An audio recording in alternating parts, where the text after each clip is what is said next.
আপনারা দেখছেন Dhaka Beijing express. Channel 24 ও China media গ্রুপের যৌথ আয়োজনে থাকছে চীন ও বাংলাদেশের নানা খবর। এই বিশ্বে দুর্দান্ত গতিতে এগিয়ে চলা দেশ চীন। প্রযুক্তি ও সংস্কৃতিতে ক্রমাগত বিশ্ব দরবারে ছাপ ফেলছে দেশটি। দেখছে অভিন্ন এক ভবিষ্যতের স্বপ্ন। বাংলাদেশের সাথে চীনের বন্ধুত্বের পথ চলা 5 দশকের। দুই দেশের দ্বিপাক্ষিক সম্পর্কের নানা খাতে এগিয়ে চলার গল্প বলবো আমরা, তুলে ধরব সংস্কৃতির নানা দিক। দর্শক, স্বাগত জানাচ্ছি আমি রাউজে জাবিদ ঐশী। গেল সপ্তাহে বাংলাদেশের অন্তর্বর্তী সরকারের প্রধান উপদেষ্টা ডক্টর মোহাম্মদ ইউনুস চীনে 4 দিনের সফর করেন। হাইনানের বোয়াও ফোরামে অংশ নেন এবং বক্তব্য রাখেন। সফরের শুরুতে বেইজিংয়ে চীনের প্রেসিডেন্ট শি জিনপিংয়ের সঙ্গে বৈঠক হয় তার।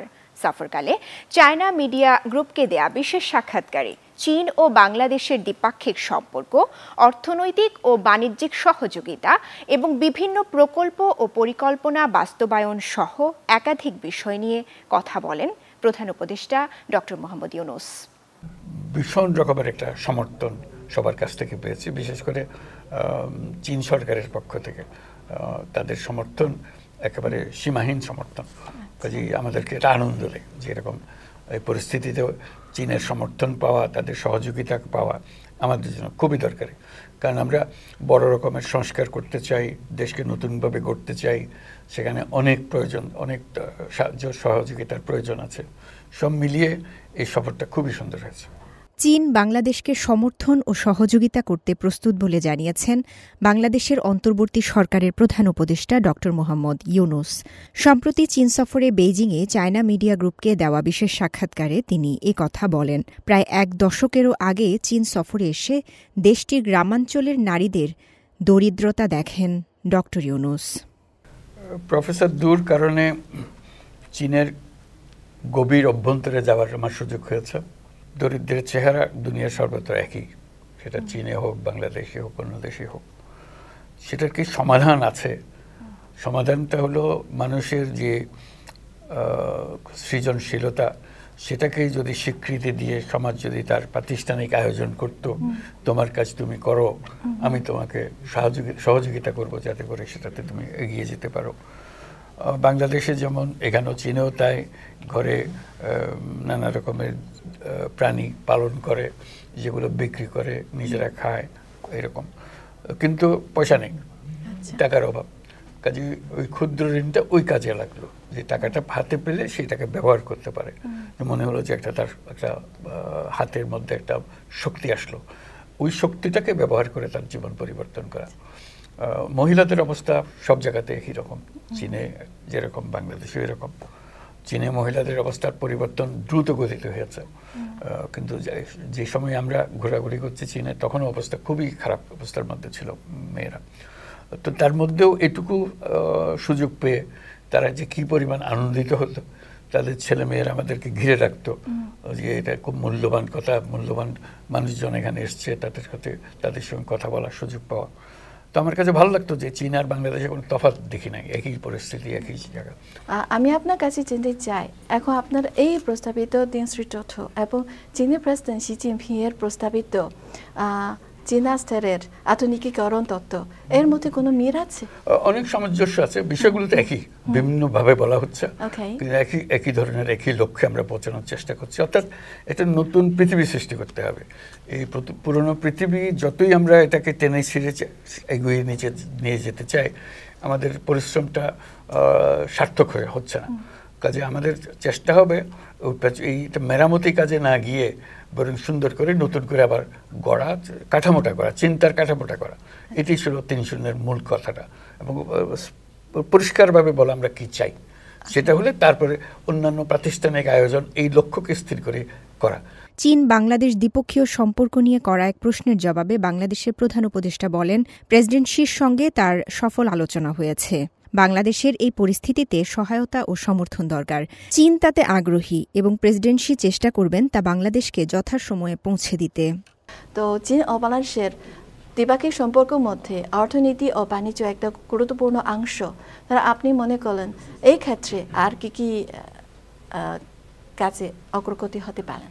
সব বিষয়ে অগ্রগতি হতে পারে। আজ তারা আসবে, বাংলাদেশে আসবে, আরো নতুনভাবে কি কি তৈরি করা যায় আমরা বর্তমানে যে সুযোগ সৃষ্টি হয়েছে সেই সুযোগগুলো গ্রহণ করার জন্য তাদেরকে আহ্বান জানালাম। তারা খুব সাগ্রহে সেটাতে সম্মতি দিয়েছে, তারা আসবে। আমরা চীনে অনেক বন্ধু পেয়েছি, এই বন্ধুত্ব এখন আমরা আমাদের কাজে লাগাবো যাতে করে একসঙ্গে মিলে আমরা নতুন বাংলাদেশ গঠন করতে পারি। এ সময় তিনি বলেন, দুই দেশের সম্পর্কের ৫০তম বার্ষিকীতে বাংলাদেশের অন্তর্বর্তী সরকার চেষ্টা করবে কিভাবে চীন বাংলাদেশ সম্পর্ক আরও গভীর ও ঘনিষ্ঠ করা যায়। এই সাক্ষাৎকারের সময় ড ইউনূসের সঙ্গে ছিলেন চাইনিজ একাডেমি অব সোশ্যাল সায়েন্সেসের অধ্যাপক দু। তিনি চীনের গ্রামীণ নারীদের জীবনমানের উন্নয়নে ক্ষুদ্র ঋণ প্রকল্প নিয়ে কাজ করছেন। ঢাকা বেজিং এক্সপ্রেসে নিচ্ছি একটা বিরতি, সাথেই থাকুন।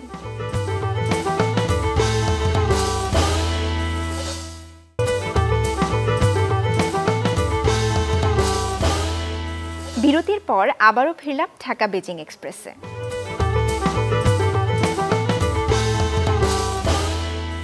হুয়াং সিনরান এবং ওয়াং সিচিয়ে দুইজনেই চীনা ভাষার শিক্ষক হিসেবে কাজ করছেন বাংলাদেশে।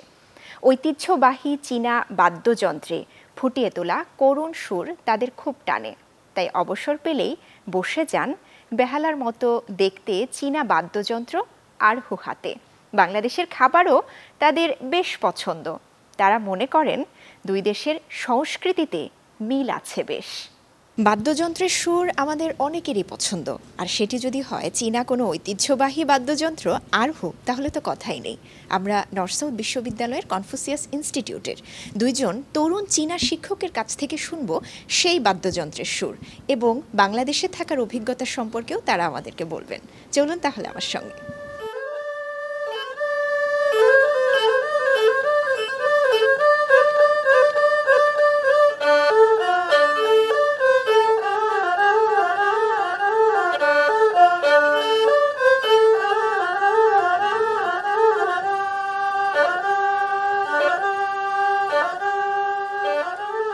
Hello everyone, my name is Huang Xinran. I came from Sichuan, China, and now I'm a Chinese language teacher at the Confucius Institute at North South University. Hey, hello everyone, my name is Wang Sijie. I'm 26 years old and I come from Inner Mongolia, China. Now I'm a Chinese language teacher volunteer in the Confucius Institute at North South University.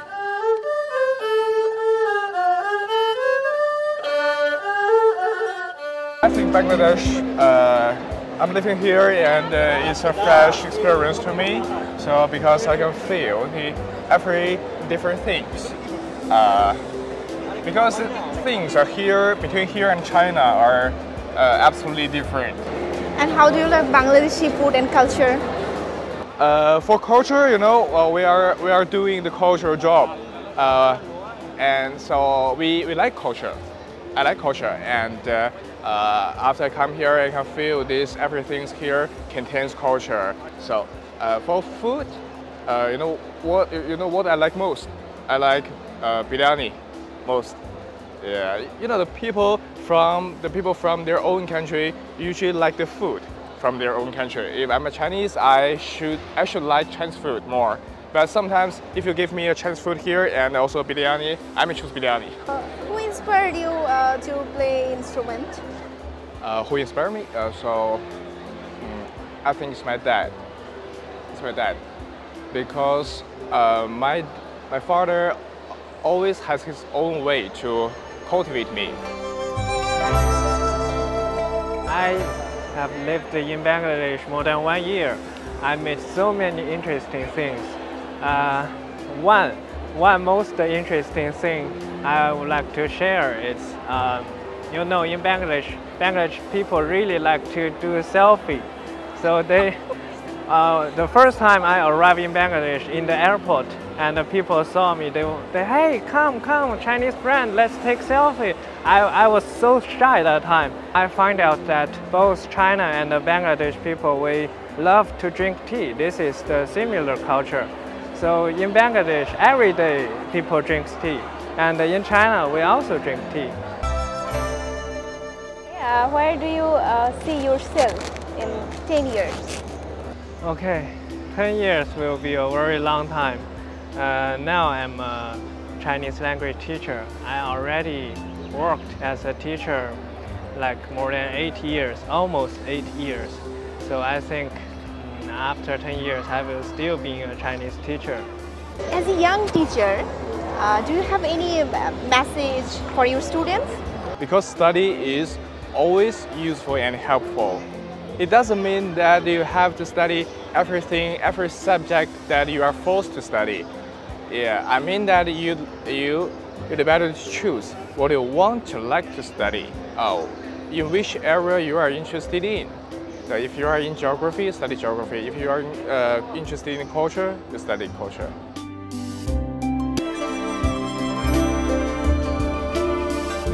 Eid Mubarak!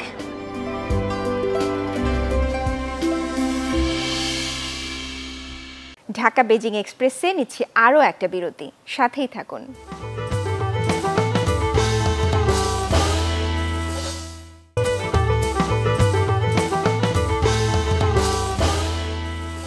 বিরতির পর আবারও ফিরলাম Dhaka Beijing এক্সপ্রেসে। দর্শক, আজকে আমরা কথা বলবো এমন দুই চীনা তরুণের সঙ্গে যারা বাংলা ভাষায় পড়াশোনা করছেন। আমাদের সাথে আছেন বেইজিং ফরেন স্টাডিজ ইউনিভার্সিটির শিক্ষার্থী ছুই লউপিন আশিস এবং ইউনান মিনজু ইউনিভার্সিটির শিক্ষার্থী হুয়াং ইউতিং স্বর্ণালী। আপনাদের দুইজনকেই ঢাকা বেইজিং এক্সপ্রেসে স্বাগত জানাচ্ছি। ঈদ মোবারক। ধন্যবাদ। ঈদ মোবারক। আপনারা কেমন আছেন? খুবই ভালো, খুবই ভালো। বাংলাদেশে আপনাদের কেমন লাগছে? খুবই ভালো। এই যে আমি শুধু দুই সপ্তাহ এখানে আসছে, এখানে সব কিছু ঠিক আছে এবং আমি খুব তাড়াতাড়ি অভ্যস্ত হয়ে যাচ্ছি। এখানকার সব কিছু ঠিক আছে। স্বর্ণালী? আমি মনে হয় বাংলাদেশের মানুষ খুব ভালো। এখানে সব মানুষ আমাকে সমাযোগ করতে ইচ্ছা। বাংলাদেশে আসলে আপনাদের কি কি ভালো লাগে? আমার মনে হয় যে বাংলাদেশের সংস্কৃতি এবং ইতিহাসে আমি খুবই আগ্রহী। আমরা সবাই জানি যে বাংলাদেশ হচ্ছে বিশ্বের একমাত্র দেশ যা ভাষা আন্দোলনের মাধ্যমে বিজয় লাভ করে এবং বাংলাদেশের জাতীয় কবি কাজী নজরুল ইসলাম তার কবিগুলো খুবই শক্তিশালী। আমরা যতটুকু জানি যে খাবার তো যে কোনো দেশের সংস্কৃতির একটি অংশ। চীনেরও অনেক ঐতিহ্যবাহী খাবার আছে, বাংলাদেশের ঐতিহ্যবাহী অনেক খাবার আছে। তো বাংলাদেশি খাবার আসলে আপনাদের কেমন লাগে? আমি একজন করে একটু জানতে চাইবো। আমি এখানে অনেক সুস্বাদু খাবার খেয়েছি, যেমন বিরিয়ানি হচ্ছে আমার প্রিয় খাবার। হ্যাঁ, এবং আরেকটি ইলিশ মাছ বাংলাদেশের জাতীয় মাছ, এর স্বাদ অসাধারণ। এবং ফুচকা রাস্তার পাশে খেয়ে খুবই মজাদার। আচ্ছা, আমি একটু স্বর্ণালীর কাছে জানতে চাই। আমিও বিরিয়ানি খুব পছন্দ করি, বিশেষ গরু মাংস বিরিয়ানি খুব মজা। আমি যতটুকু জেনেছি যে আপনারা বাংলা ভাষায় গানও শেখা শুরু করেছেন। আমাদের উদ্দেশ্যে, দর্শকদের উদ্দেশ্যে যদি একটু দুইটা লাইন কোনো গানের, দুজন একসঙ্গে। 1 2 3 আমি বাংলায় গান গাই, আমি বাংলায় গান গাই, আমি কি চিরদিন আমি বাংলায় কথা কই। আমরা আবার একটু প্রশ্নে ফিরে আসি যে অবসর সময়, ফ্রি টাইমে কি করা হয়? আমি এই 2 সপ্তাহ শুধু ঢাকায় আছি। তারপরে দিনের বেলায় যেমন এখানে রমজান সময়, তাহলে আমি শুধু আমার বন্ধুর সাথে শপিং মলে বেড়াতে যাই, নতুন জামা পোশাক কিনেছি এবং ঈদের শেষে আমার মনে হয় যে আমি ঢাকায় বাইরে যেতে চাই। বাংলাদেশে অনেক সুন্দর জায়গায় আমি দেখতে যাই, যেমন কক্সবাজার হচ্ছে বিশ্বের সবচেয়ে লম্বা সবচেয়ে লম্বা সমুদ্র সৈকত এবং বগুড়া আমার দুইজন বন্ধু খুবই ভালো বন্ধু, তারা বগুড়া থেকে এসেছে এবং তারা বলেছেন যে বগুড়ার দুধ ও দই সেরা। আমি অবশ্যই চেষ্টা করব। স্বর্ণালী, আপনি যদি একটু বলেন। আমিও কিছু জায়গা ছবি তোলে পছন্দ করি। কয়েকদিন আগে আমি চিটাগাং এবং কক্সবাজার গিয়েছিলাম। কেমন লেগেছে আপনার? ভালো, খুব ভালো। ওখানে পরিবেশ খুব সুন্দর। একটু আশিসের কাছে আবার আসি, যে এই যে বাংলা ভাষায় পড়াশোনা করছেন, ভবিষ্যতে আসলে কি করতে চান? আমি হয়তো একাডেমিক গবেষণা করতে চাই, বিশেষ করে বাংলাদেশের ইতিহাস নিয়ে কাজ করব। এবং এখন চীন ও বাংলাদেশের সম্পর্কে খুবই ভালো। এই যে চীন ও বাংলাদেশের কূটনৈতিক সম্পর্কের 50 সালের বার্ষিকী, এবং আরও ভালো হবে। তাহলে একাডেমিক বিষয়ে অনেক করতে পারি আমি। আচ্ছা, স্বর্ণালী? বাংলা ভাষা শিক্ষার মধ্যে আমি আশা করি আমি বাংলা ভাষা শিক্ষিকা। দারুণ বিষয় যে বাংলা ভাষা শিখে বাংলা ভাষার শিক্ষক হতে চান আপনি। আমি অনেক মানুষ বাংলা ভাষা শিখাতে চান, মানে অনেক চীনাকে বাংলা ভাষা শিখাতে চান, এটা আপনার ভবিষ্যৎ পরিকল্পনা। বাহ, চমৎকার। আপনাদের দুজনকে অনেক অনেক ধন্যবাদ আমাদের ঢাকা বেজিং এক্সপ্রেসে সময় দেওয়ার জন্য। তবে আমরা বিদায় নিয়ে তারপর স্বর্ণালীর গান দিয়ে মূলত আমাদের এই অনুষ্ঠানটি শেষ করব। আপনাদের দুইজনেই বাংলা ভাষায় পড়াশোনা করছেন, বাংলা ভাষাকে চীনের কাছে আরও ছড়িয়ে দেন এমন প্রত্যাশা আমাদের। সবাইকে অনেক অনেক ধন্যবাদ।